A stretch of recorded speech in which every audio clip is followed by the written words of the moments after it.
Ladies and gentlemen, how ironic is this?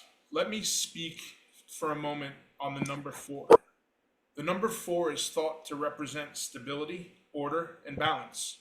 And this association comes from the four cardinal directions of north, south, east, and west, the four seasons of spring, summer, autumn, winter, and the four elements earth, air, fire, water. And furthermore, the four chambers of the human heart symbolize emotional balance and spiritual completeness. How ironic then is this, considering the number four to us represents chaos, failure, broken dreams, unfulfilled potential, and madness. Unless your name is Rod Black, Veronica Latawiak, hopefully I got that right, or Renato Bernardis, who have admirably weathered the madness storm as we eagerly await which four programs remaining will realize their one shining moment. And those three individuals are why we are here tonight. Back in the Box Productions brings to you OMC and CB show. CB. I am the original MC. He is Chris. We're Mike and Chris. Go ahead, Chris. Go ahead and welcome our guests and everything. And thanks you guys for being here. I think I need to get some sort of nickname. Well, so it was supposed to be OMC and Bernie, but old age. That's okay. That's okay. So hey, welcome to the madness. Back in the box. Only thing I'm going to bring up right now, and then I'm going to hand it off to TOMC, Mike Caraba, for introductions, is I'm going to honor Joan Shannon, my mom. That's why we're a little bit here. I want to tell you that she had two phrases. One phrase was, "That's my son out there," when I was in high school with this. Cowbell. I actually had a cowbell, and I thank God there's no more cowbell. Okay. The second phrase was, "Did you see that?" She would call me every time there was something momentous in sports. She would call me and say, "Did you see that?" So because of that, in 2008, I think it was, or later, she passed in 2008, and she was always in our challenges. We decided to make this the Joan Shannon Memorial Madness Challenge. So, nice. That being known, we're going to keep it rolling. We're going to get started. I'm going to introduce Mr. Caraba, and he is going to do his thing real quick here. No, thank you all. You know, the madness, it's, how do you describe it? You know, it's not a thing, it's an occurrence. It is a moment in time that happens every March. It's not a ring. It's not an octagon. It's a triangle of frustration, expertise, and dumb luck. That's what happens. That you get those three things together and you get a winner. So let's look at the people who could potentially win this year. First up, proving, despite President Biden's attempts that the madness is too testosterone driven, and following with our intensive DEI protocol suggested by Chris Bernard himself. Veronica, a woman, a female, in with the boys, hailing from Husky Nation, a season ticket holder, a lifelong UConn fan, brought to us by Peter Williams. She is in it. She means to win. And I looked at the numbers, and I think she's going to win. If I was a betting man, I would go with Veronica. Welcome to the challenge. You're screwed now, Veronica. To know that you have beaten the boys. It's okay. Chris did the same thing the first time he was on camera too. Yeah. Oh, my dog. Welcome to speak for a second. Yes, bring the dogs. It's not a husky, but it's close enough. Well, I'll just say this real quick. I feel very, very bad for Veronica because you just got the Mike Caraba seal of approval, and that's not, I don't know, that's like a death blow as far as I'm concerned. Yeah, there were some things in there that I didn't write. But actually, welcome. Thanks for joining us, and good luck. Next, Renato. Sorry. I'm recovering from surgery, and I'm a massive amount of painkillers and coughs here. So I may not be 100%, but you brought in by Carlos Anthony and Jeremy. So it says here you used to be a wrestler, civil engineer. Yes, Where sir. did you wrestle? I was a wrestler. I wrestled Division III National Championship team many, many years ago up in Brockport, New York. So welcome. Nice. I wrestled out of Perth Amboy, New Jersey, and then I did 1 year at Middlesex County College. So that was like Great. a Division 2 or 3, I think, as well. You're a big Yeah. fan of MJ, huh? At guard, Yes, 6', sir. from North Carolina, Michael Jordan. Very good, very good. Glad to have you here. Butler fan, Giant fan also, huh? All right, so we have nothing in common, so I'm probably going to stop talking soon. Also, with a great shot to win. And also not here. And the one person who is actually considering Purdue as the winner is Mr. Rod Black, a veteran and a Canadian. So, that's his. Now, Chris, if Rod wins, do we pay him in Canadian dollars? So only get Yes. 5 days of money, right? Yes. So good to know if that happens. And but it's been a great madness. We have 2 out of our 3 potential winners, and I'm wishing you all the best. And yes, my seal of approval does not mean much according to OMC, unless of course Yeah. Justin Tucker was a college basketball team, Oh and my then God. we would win. We only have True, so much true. time. We're not getting into kickers and fantasy Yeah. football. Yeah. Hey, Um, Mike. Hey, Mike, just give a quick couple things about Rod real quick. That way, he's a Yeah. newcomer and a lot of people do not know who he is. So, all right, yeah. So, besides obviously being Canadian, started out as a sportscaster at 19. He does hockey and basketball and the Olympics as well. Big fan of Canadian Football League. He passed his love of sports on to his son, who was drafted in 2021 by the Milwaukee Brewers. So that's pretty impressive. And staying with his Canadian heritage, Rod took the team that was the most Canadian, not by location, but by players. So Canadian has the best Canadian, not Canada, Canadian. Rod has Purdue with Eddie, the best Canadian in the draft. Otherwise, a big fan of the Boilermakers. We're sorry you couldn't be here tonight. I hope it all turns out, and good luck. Very cool. So thanks for doing the introduction on that. So we did this last year, and we had a great time talking to the people who made the selections. Veronica, can I start with you for a moment? We don't know each other. Nice to meet you. When I did the recap of who had a chance to win this, I was only teasing when I said about Mike's seal of approval. I too think that you probably have the best chance of winning, although I did choose NC State to beat Purdue earlier. But you have the scenario where if UConn and Purdue win, who are supposed to win, and then UConn goes in and beats Purdue, you win it all. Tell me a little bit about why you chose the picks you did. How did it happen? You're in the second year and you're looking like you're, a seasoned pro. Tell me about it. Well, I never for my team, so I was surprised with my. Uh-oh.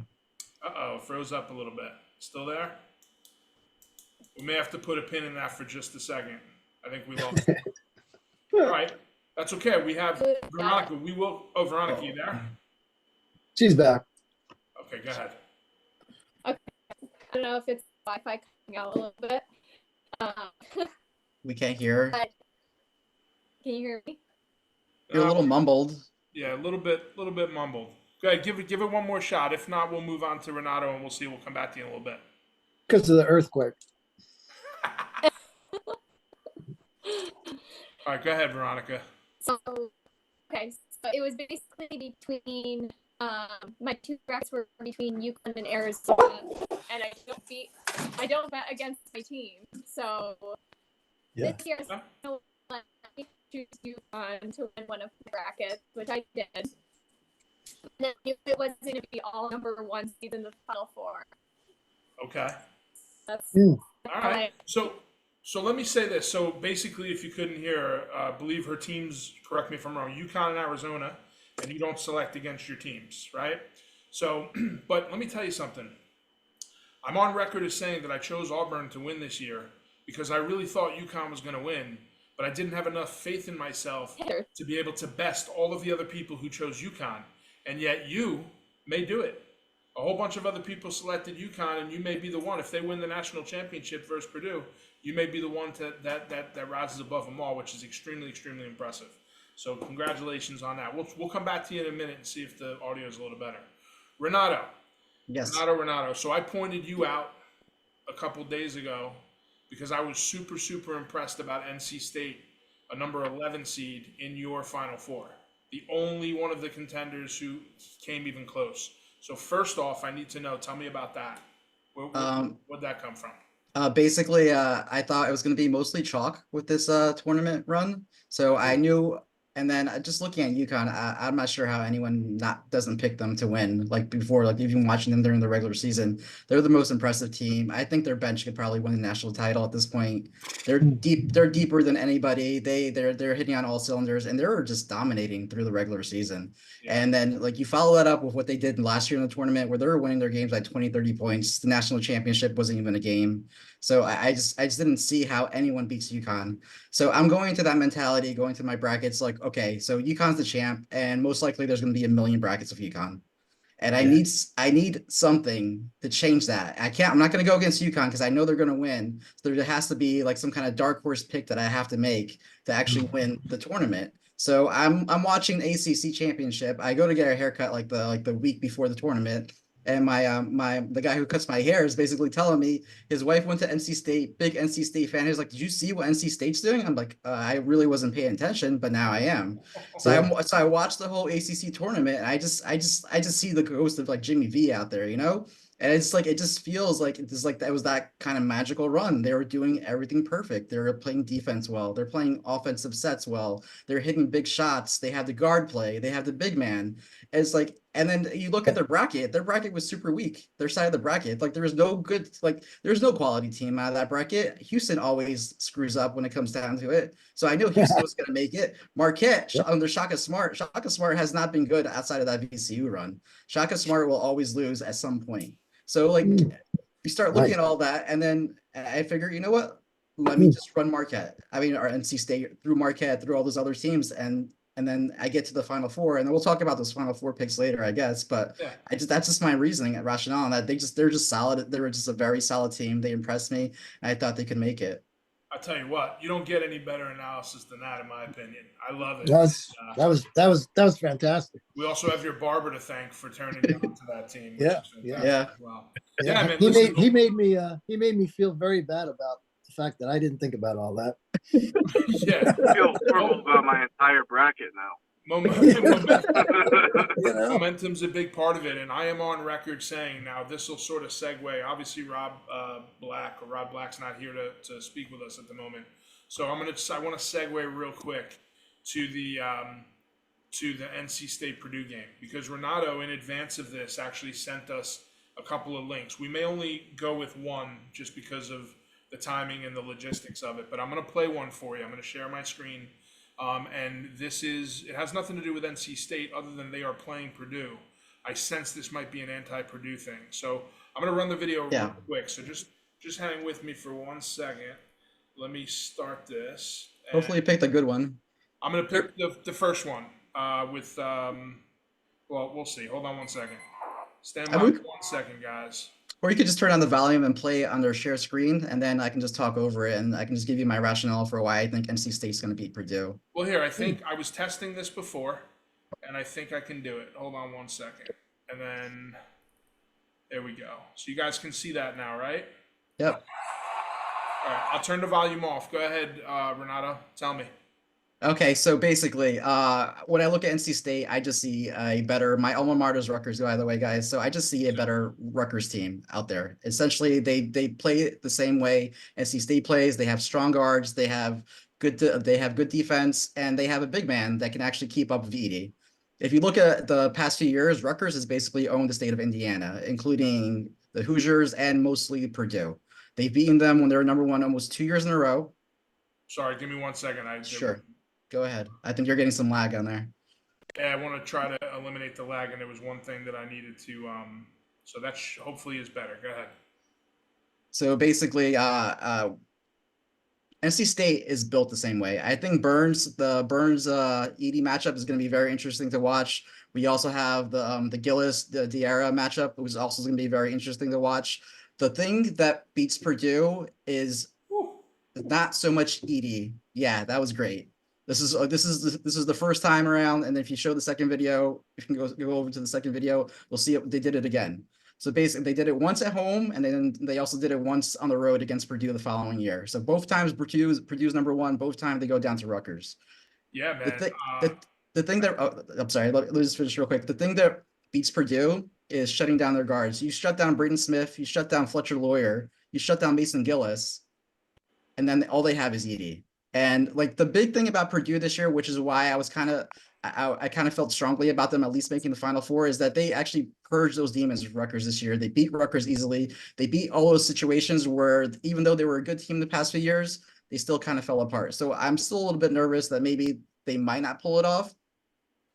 But the thing is, as long as the guards, I think, for NC State with McConnell and DJ Horn will be able to handle Braden Smith and as well as Fletcher Loyer. They'll be able to shut them down, I think. Like I said, the matchup is really going to come down to can Burns handle Edie, and I think he can. I think he's shown the touch out there, like with making basically getting to the basket or scoring at will. Yeah. He has an awesome touch when he's at close to the rim. He'll give Edie problems, and even if he does get into foul trouble, there's also still Middlebrooks on the bench, which I don't know if you guys know, that's actually Danny Cannell, ex-Giant quarterback's nephew. Yeah. And Danny Cannell, if for Giants fans, had a great run back in the late 90s. So like we came off the bench out of basically nowhere and took them to the playoffs. So I feel really good about this NC State team actually not only competing, but having a really good chance to win. I don't think it's going to be a blowout, but I think it's going to come down to the last few possessions on this. But they definitely have the blueprint, they have the players, they have everything they need to actually beat Purdue. And Purdue always chokes at some point. I'm a Big Ten guy because obviously I watch Rutgers all the time. And so I watch the Big Ten. I watch a lot of it to the point where I'm kind of biased, and that's like the reason why I do two brackets, because I need a bracket where the Big Ten does well and a bracket where I'm going with my head instead of my heart. So that's why I know I was watching the show last night. You guys talking about two brackets. Why do two people do two brackets? That's why I do it, because I guess way too biased with the Big Ten, and then I need something to balance that out. And it worked out this year because the heart bracket, which is the Big Ten bracket with NC State going to the finals, is the one that's actually doing well. Yeah. So let me just make a couple of comments, and I'll let you guys have it the rest of the way. So first of all, that's incredible analysis. And I personally made the statement earlier, and I believe this. I think NC State has a chance, and I didn't give those reasons, but I think that's what I was thinking. So I think NC State has a shot, and they're playing really well. The big man Burns has amazing footwork, and Edie is, he's big. You know what I mean? But you can work around that. The other thing is on the two bracket thing. We were talking, Vinny can speak on this because we were talking about this last night, and he had said, your bracket's going to end up sort of just looking the same anyway. You actually gave the reason that makes a lot of sense for doing the two brackets, right? If you have sort of two schools of thought in terms of conference or whatever it is. So kudos to you, and hell man, you got a shot to win it all. Anybody else care to comment? The floor is yours. I just thought that was my brackets. Say it again. This analysis is incredible. I feel horrible about the way I've picked my bracket for the last 10 years. At least you're at a bar. At least you're at a bar already. Maybe you just go and Yeah. I know. Maybe I need to go have another one and rethink things. But I think you ought to be a bracket advisor. Yeah. Right? Take a little bit of everybody's winnings or something. No, I thought that was great analysis, man. I mean, and you know what? It makes me want to watch a magical run.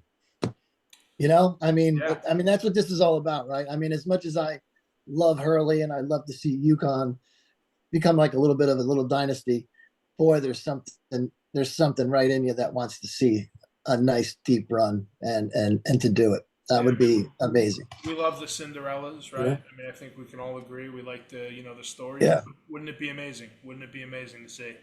So I think Veronica came back and dialed in. That looks much better. I'm trying to go through my phone instead of through Wi-Fi, so maybe this will be better. Much better. Veronica, share some stuff with us. Go ahead. Yeah. All right. Well, obviously UConn's my team, being that I grew up in Connecticut, and I currently work at UConn Health, so big Husky fan. So I decided this year, since I didn't bet on them last year, I was like, you know what, let me take the risk and bet on them this year. And being that I'm a season ticket holder, I'm a true fan. Wow. So decided to have them win it all. And then I knew the Final Four wasn't going to have all number 1 seeds. So I kind of randomly picked which team I thought might be good or hasn't let me down in the past. And Alabama was one of those. So I put them in the Final Four. Amazing. Purdue, I don't trust them, but I decided to put them in the Final Four this year so they could redeem themselves. So, I was thinking about doing it. I don't think I did it in this bracket. But I see that they did redeem themselves. And then I forgot who I had in my other one because I filled out so many brackets. Yeah, I admittedly, I probably should have had those ready before the show tonight. I didn't even think of it. But, I mean, very impressive, too. I talked about NC State and that being an amazing choice for Final Four. I think Alabama was, too. There wasn't anybody really looking at Alabama, you know, and to have them in the Final Four, pretty impressive. Yeah. And let me just I wanted to let you know, Veronica, that if Mike, if Mr. Caraba can help me out there with I think you might have in front of you Peter's quote. Hold on. Oh, that's right. Veronica It was Houston. Veronica and Peter are an item, correct? Yes. So while Mike looks for that quote, Veronica, let me ask you a question. Is there any tension between you guys, being that you kicked his ass, frankly, this year? No. Okay. All right, I'm sure if you win, you'll take him out for a nice dinner anyway. Her other Final Four pick was Houston. I'm just Houston. saying you might. Oh, Houston. Oh, Yeah. sorry. Here we go. Go ahead, Mike. I have the quote. So, Veronica, you might want to just think it. And I quote, "She is still inferior to me as I do hold championships, and she does not." Listen, this is a family show, and I'd ask you to keep all violence and retaliation till after we sign off this evening. So much for that and- no tension thing. Yeah. So much for And that. everybody remember that, Peter was the 2022 champion. So he does have some pedigree here. So, and I'm surprised he's not lurking over your shoulder right now. But at that point, I wasn't in the challenge yet. So who knows? I might have given him some pointers. Maybe that's why he. Oh, Yeah. how about that? So the woman behind the man, I think, and now she's Which we kind of had that before. We have a collusion thing with Chuck and Tony Shreve, right? Mike thinks there's a conspiracy theory. The alleged double winner. I get it. The alleged double winner. I'll be honest. I come down on Chuck because he's a Pittsburgh Steelers fan and I'm a Cowboys fan, so I just have to give it to him whenever I can. So anyway, I think it's awesome. I think it's cool. We had one other matter of fact, Renato, Anthony Roche, if memory serves me, in his first year in this league, in this competition, he actually won in year 1. Very impressive to come in. I mean, look, it's anybody's game. Yeah. But Veronica, it's only your second year here and you're in prime position. And like I said, if you look at it just who's the favorites of each game, at this point in time, you're the favorite. Even if there's only one scenario that for you to win. So congratulations on that. Eddie and Vinny, even though you were with us last night, anything you want to add to this little melee?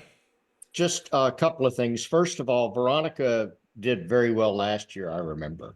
Oh. She was in contention last year as well. The other thing was I wanted to get y'all's take, but before I get your take, I want to say that I am very concerned about DJ Burns Jr. getting in foul trouble. Now, I did hear Renato's logic on Middlebrooks and coming off the bench and being the cousin of a former New York football team's bench. I won't say the team because I feel like we're kind of hitting on Caraba's love here because he's not a fan of that particular team. He's a fan of a different New York football team. So I'm sorry. That's terrible. And I'm the only Southerner, I think, in this whole conversation. But what do y'all think about the foul trouble situation? Because I know Vinny has been talking about it in the chat a whole lot this year about all the breaks that Edie has been getting, and not having fouls called on him, Nope. but fouls called on people that are going against him. So Isn't that what happens to every big man though? Isn't that kind of common? No, Edie's kind of special. He basically gets breathed on. He gets called a foul. Well, there's a stat out there. Then there's the last 4 March Madness games, I think it was, where foul differential was over 10. They are all 4 Purdue. 3 of those are the last 2 years, I think. I have the stat written down at home. Share it later. But Just the fact that you have that stat written down at home. how about the fact that I remember that after 2 cocktails? That's the incredible part. I generally don't subscribe to the whole conspiracy theory thing, but I have to say, you did share that information in the chat last week sometime. Yep. There is definitely something to that. And let me tell you what I think it is. Edie being, what, 8'8"? What is he? He's 7'5". It might be 8'9". But He's 7'5". I almost think that the refs are purposely not calling fouls on him because they think, his height. I mean, as far as with a big man, I feel like it always looks like a foul, right? Because they're inside, they're banging this and that. I almost feel like they give him too much of a benefit of the doubt because he's so much bigger than everybody else. But the discrepancy is stark. It's amazing. So yes, that to me could be a potential factor. Absolutely. Nice. Hey, Absolutely. Mike, we're about at the 32-minute mark. You want to show everybody what the prize in addition to the money is this year? And I want to thank my wife, and I want to thank Big Fish Vinny Caesar, because she really took the role on this and came up with the idea. So if you can flash that picture up there. I'm going to show you 2 pictures because there's 2, more front and back, I guess. So here's the first one. So for you guys watching, you can see the cup, and it has all the names of the winners and the year, which is pretty cool. That is cool. And let me show you the other one. Here we go. And that's the front part of it. So what is this, a hot cold mug, Chris? Yeah, it's a Yeti. Okay. And that picture is of obviously of my mom and with their big sunglasses. So I think it kind of see it. I see it now. Yes. Yep. Which I absolutely love that. I mean, as far as I'm concerned, I think it's really cool. Now, is the idea to go to the winner this year? That's gonna go to the winner, and all we ask is that when you use the cup, maybe in different areas, or you find yourself somewhere like the Stanley Cup, go ahead and take a picture of yourself and post it on the Madness page, or wait till next year's Madness. But take it places if you can. I had one more idea too with the cup was, do we open it up to previous winners to be able to order one if they wish? Obviously, that's up to you, CB and OMC. But Yeah, I mean, why not? I mean, why wouldn't we allow past winners to purchase one if they would like? that was my thought, Yeah. but obviously wanted to run that by you guys. That's a great thought, Vinny. Yeah, definitely. I mean, I don't have a problem with it, CB. I mean, it was your brainchild. Are you good with that? Yeah. Oh, I am really good with that. I So, love it. it's been many years since I actually won, so it'll remind me. But and I guess the other thing, if you wanted to end with, unless you've got something to say, is that I guess my biggest question is, Veronica and Ronald, what are you going to do with the money if you win? Yes, we ask that every year. That's exactly where I was going. Let's start with Veronica, who has audio that we can actually hear now. Thank you. What are we doing with the money, Veronica? Well, we already have a trip planned to Hawaii because we have a wedding in June. So I'm hoping to use that money to either upgrade the car rental or do some fun excursions, go out to some nice dinners, but basically just spending it on that trip. Awesome. That'd be cool. You guys okay with a third wheel? I mean, I'm available.